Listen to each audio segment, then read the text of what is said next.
Bueno, ahí está, disculpe. Vamos a empezar con Física 2. Creo que lo último que habíamos estado viendo era... No sé si antes tienen alguna pregunta para hacerme.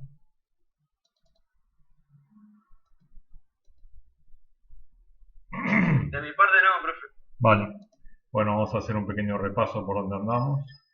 Estamos en la unidad 4. Ayúdenme a recordar hasta dónde llegamos. Segunda ley de la termodinámica. Estas cosas ya las vimos. Vimos ciclo Otto, profe. Ciclo Otto, ¿no? Ahí me parecía. Sí. Agregué esto que al pasar dije cuál era el orden de encendido en el ciclo Otto. Estoy compartiendo con ustedes la clase, ¿verdad? Sí, profe. Este es un motor típico de coche de 4 cilindros. Este es el orden de encendido, el 1, 3, 4, 2. 1, 3, 4, 2. 1, 3, 4, 2. En general se encienden así. Esto, no sé si lo mencioné, y si lo mencioné lo dije muy al pasar. Los 4 cilindros, en el caso de que sea un motor de 4 cilindros, no están haciendo todos exactamente el mismo movimiento. ¿Por qué? Bueno, como solamente hay una carrera útil de las 4 que hace, por eso se llama motor de 4 tiempos, entonces lo que se hace es distribuir esas carreras para que el motor tenga una marcha más uniforme, ¿no? Una entrega de potencia, porque si no, toda la patada la estaría dando en un solo, este, en uno solo de esos tiempos del ciclo, ¿no? De los 4.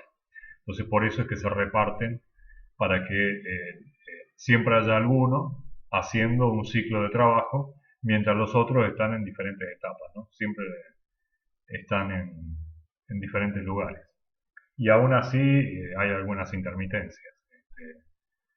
Los motores que tienen una entrega más uniforme, más suave de potencia, son motores que tienen mayores cantidades de cilindros. 6, 8, 10, 12, motores más grandes. También hay motores de 3 cilindros, no pasa nada con que sea impar. Hay motocicletas que tienen 3 cilindros, hay coches que vienen con 5 cilindros. No está limitado a hacer un número par. No hay problema. Lo que sí es que tiene que ser un número entero, ¿no? Eso es evidente. Bien. Bueno, acá les dejo algo para leer que está interesante, lo del nitro. Ya lo leen ustedes, que es el óxido nitroso. Ahí es bastante clara la explicación que está ahí. Vamos a pasar al ciclo diésel. En el ciclo diésel, ¿se acuerdan que yo siempre mencionaba una palabra al pasar que era deflagración, ¿no? Cuando la gasolina mezclada con el aire se activa la chispa en el ciclo Otto y entonces ahí ocurre una deflagración. Una deflagración es una combustión pero que ocurre lentamente, ¿no? Lentamente me refiero a que no hay ondas de choque, sino que está por debajo de la velocidad del sonido. El ciclo diésel, la cuestión es diferente.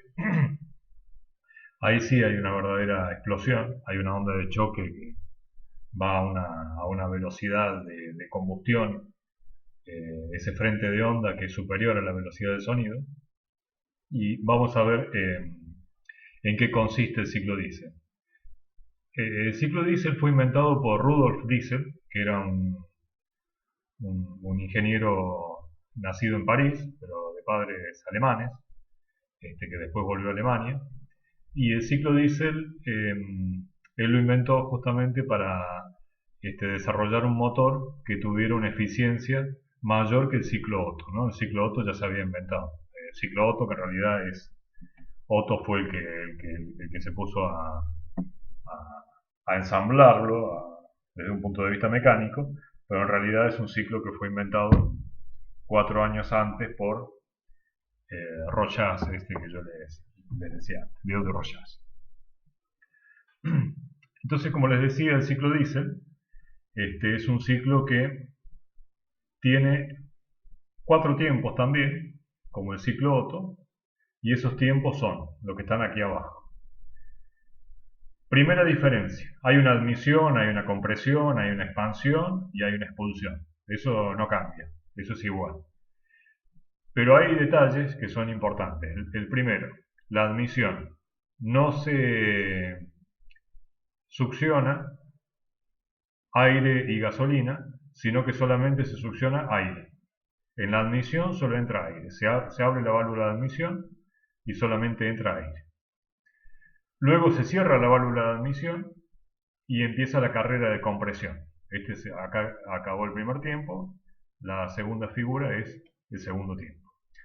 Como la compresión es solamente aire, no hay límite para la compresión que se puede hacer sobre este volumen de aire. Me refiero a que se puede comprimir tanto como uno lo desee, que no vamos a tener el problema de la autoignición. ¿Por qué? Porque bueno, el aire solo de por sí no es un combustible. Ese problema sí lo teníamos en el ciclo Otto, que limitaba la relación de compresión a ¿qué número? ¿Se acuerdan?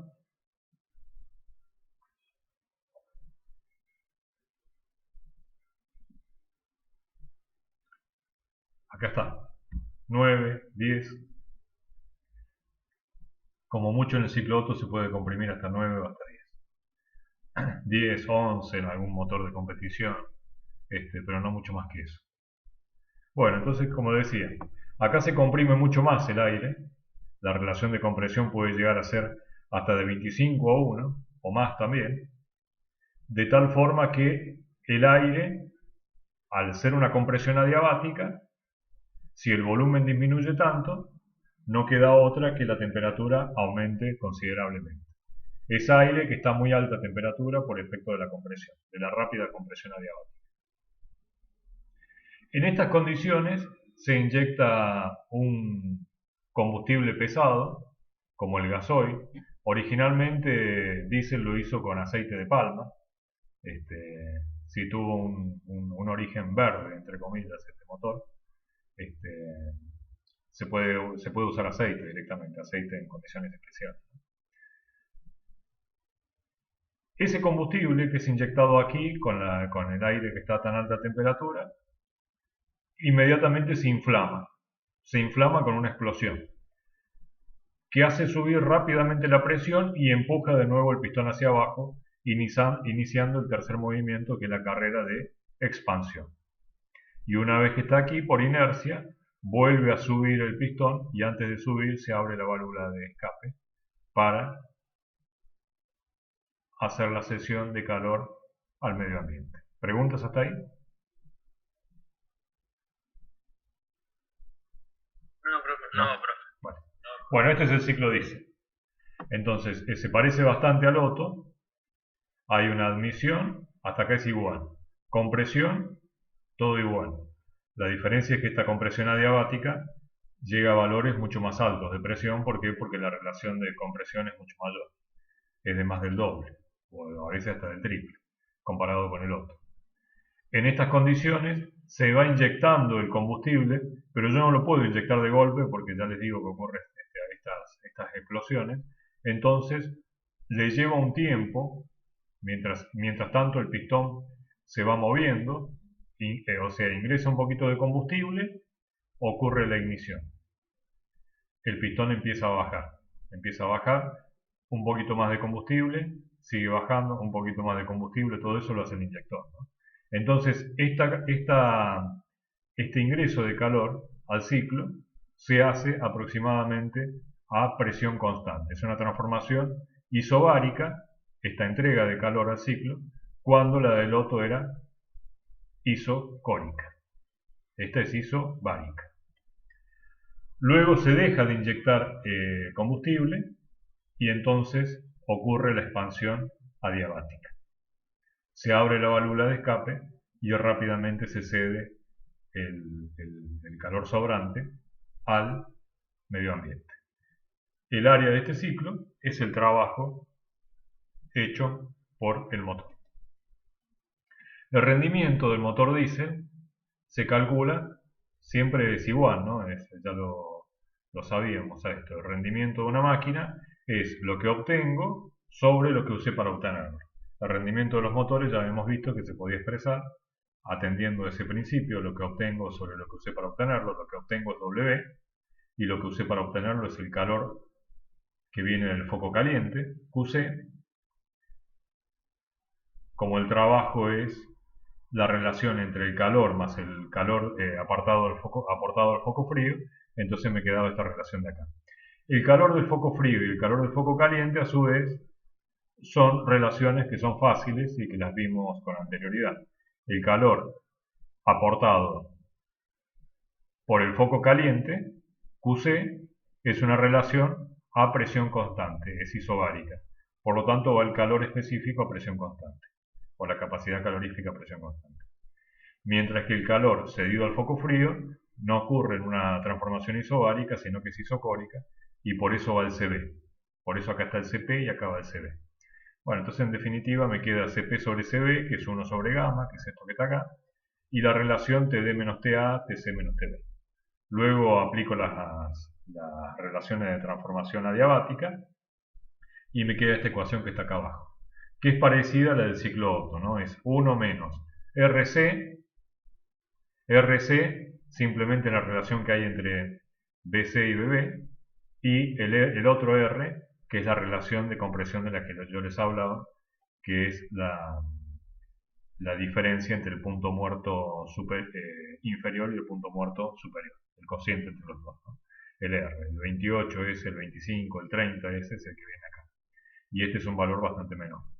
Puede ser 3, 4, o sea, indica durante qué relación de volumen se siguió inyectando combustible a medida que el pistón bajaba. Cuando dejaste de inyectar combustible, ese volumen es BC. BC sobre BB es RC, como está expresado acá. En definitiva, el rendimiento es tanto mayor mientras menor sea esto. O sea, que efectivamente, como decía Diesel, si yo logro hacer un motor que tenga relaciones de compresión muy altas, voy a hacer que este R crezca, todo este número baje, y 1 menos un número pequeño es un rendimiento grande. Y efectivamente así sucede. Él dice, la gran ventaja que tiene sobre el motor Otto es que tiene una eficiencia mayor. ¿A qué llamamos eficiencia mayor? Bueno, que si efectúa una transformación tomando tanto calor del foco caliente, voy a obtener más trabajo que tomando la misma cantidad del foco caliente, pero haciendo un ciclo del tipo Otto. A eso me refiero con que tiene una eficiencia un poco mayor. Un poco mayor es un 5% más, un 10% más, pero no mucho más que eso. De todas formas es un cambio notable, ¿no? Y que explica la supremacía del ciclo diésel cuando se trata de grandes máquinas, desde motores de camión para arriba, ¿no? Motores de generadores, de alternadores, etc. Máquinas, herramientas, etcétera, bueno, barcos, y así siguiendo, ¿no? Máquinas que requieran, donde la eficiencia es muy importante, ¿no? Ya que se gastan decenas, centenares, miles y miles de litros, y un pequeño cambio en el rendimiento, en la eficiencia, es a la larga una cuestión monetaria, económica muy importante, ¿no? de cuidar la eficiencia en definitiva, por una cuestión económica.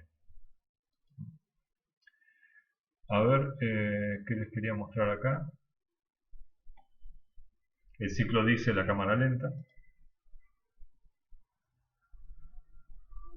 Dejar de compartir pantalla.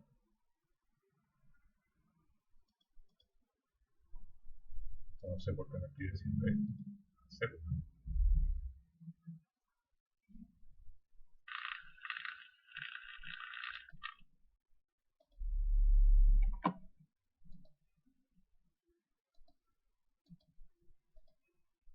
Ahí está. Están viendo un video de YouTube, ¿verdad?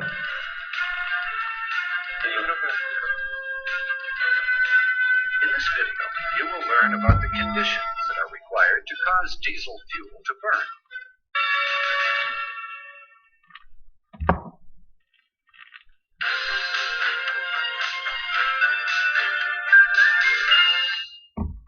Aquí está.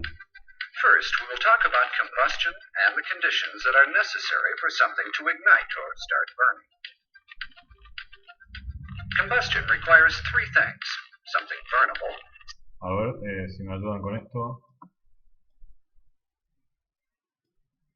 ¿Cómo es el tema? Eran...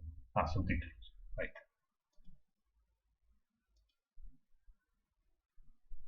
sufficient oxygen in the air, and a source of heat to start the burning process.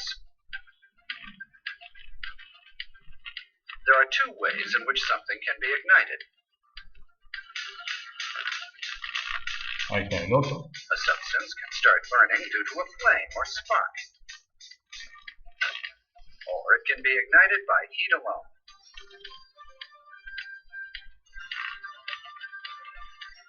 Now, let's see what happens when we apply heat to some diesel oil.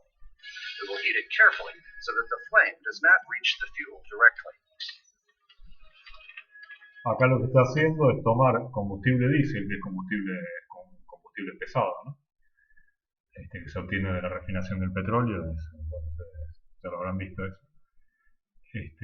Y entonces dice que se puede hacer la ignición de un combustible como este simplemente aplicándole calor, sin que la llama llegue directamente al reservorio del combustible en sí, que es lo que está cuidando acá.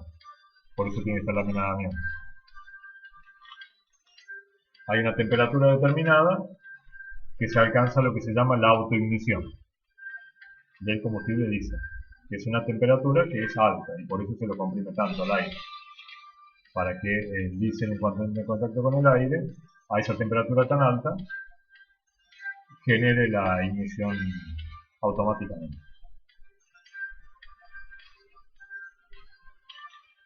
Ahí. As you can see, the fuel begins to burn, apparently of its own accord. In a diesel engine, the fuel starts to burn like this. Where does the diesel engine get the high temperature that is needed for such ignition? When you are standing near an air compressor, you will notice that the compressor is very warm.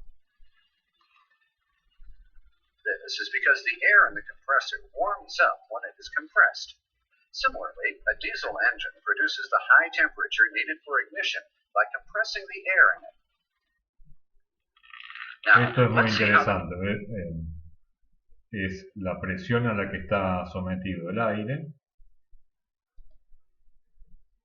Y entonces... pressure changes in a diesel engine. Ahí está. The pressure is over 30 kilograms per square centimeter when the piston is near top dead center. Next, let's examine the relationship between the compression of the air and the temperature of the air. The temperature of the air increases as the pressure rises. Ahí está, estos 30 kilogramos por centímetro cuadrado que hablas antes While the ignition generan unos temperature of a 400. mixture of air and diesel fuel decreases in proportion to increased pressure. This means that a mixture of air and diesel fuel ignites more easily when the pressure is higher. Esta curva es importante porque esta curva que está acá indica a qué temperatura va a ocurrir la ignición del combustible diésel en función, eso es una función de la presión. La presión atmosférica, que es 1 kilogramo por centímetro cuadrado, recién va a ocurrir la ignición del combustible diésel a unos 350 grados centígrados. A medida que la presión va aumentando, esa temperatura de ignición decrece y decrece. Let's put the two graphs together. Este es el punto en el cual empieza la ignición. Vamos a Notice that adelantar the air-fuel directamente mixture ignites. acá.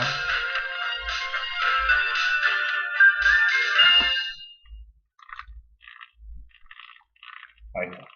You are now looking at a combustion chamber of a diesel engine from the bottom of the cylinder through a special piston. The piston is made of a transparent material so that you can see what goes on inside the cylinder.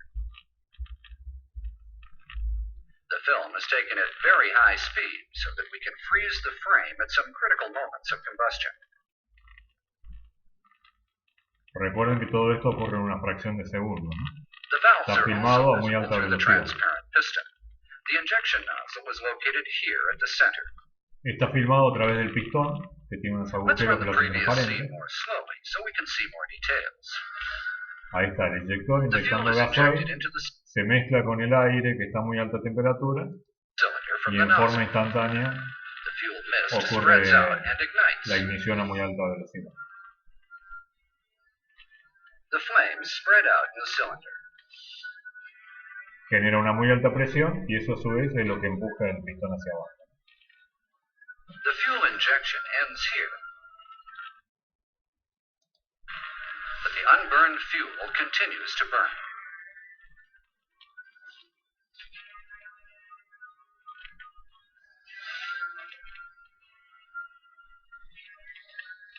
Combustion in a diesel engine. Bueno, la verdad que está muy interesante este video y los demás también. Así que los invito a que lo vean.